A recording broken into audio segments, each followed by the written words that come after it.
Hi అండి అందరికీ.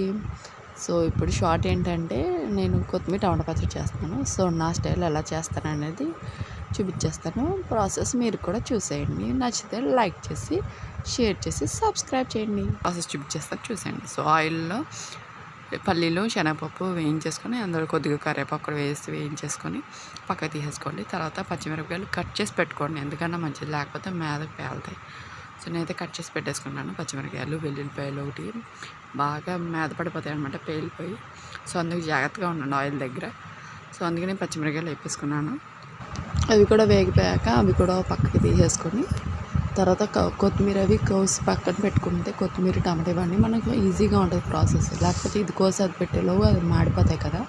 So నేనైతే కొత్తిమీర అవి కట్ చేసేసి కడిగి పెట్టేసుకున్నాను. సో అవి కూడా ఆయిల్లో వేయించేసుకొని ఒక మగ్గనిచ్చి మళ్ళీ అది కూడా ఒక ప్లేట్లో తీసేసుకోవాలి. తర్వాత టమాటాలు కట్ చేసుకున్నాం కాబట్టి అవి కూడా వేసేసి ఆయిల్లో మగ్గనిచ్చేసి కాసేపు మూత పెట్టుకుంటే బేగా మగ్గుతాయి అన్నమాట టమాటాలు.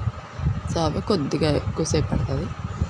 అందులో కొద్దిగా చింతపండు వేసుకుంటే అది ఇది కూడా మగ్గిపోతే తర్వాత ఈ చల్లారాక మిక్సీ పట్టేసుకొని 4 వెల్లుల్లిపాయలు ఉప్పు వేసుకోండి. మిక్సీ పట్టేసిన తర్వాత తాలింపు వేసుకుంటాను. సో ఆయిల్లో శనగపప్పు, ఎండుమిరపకాయలు, చిన్న చిన్న ఎల్లుల్లిపాయలు కట్ చేసి వేసుకుంటే జీలకర్ర, కరివేపాకు, కొత్తిమీర వేసుకొని మనం మిక్సీ పట్టుకున్నది పోపులో వేసుకుంటాం. సో దీంతోపాటు కాంబినేషన్ ఆమ్లెట్ చాలా బాగుంటుంది. మీరు కూడా ట్రై చేయండి. ట్రై చేసి మీకు ఎలా వచ్చిందో కామెంట్ చేయండి. Please like, share and subscribe. See you on next video. Bye.